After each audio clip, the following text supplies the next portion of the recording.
As you see now, H- HD, HD, as you see now. This HD, yes, when I show so I scroll this injection pump, man.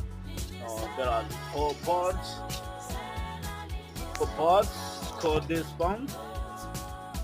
This parts, this one, this two, okay, and this four.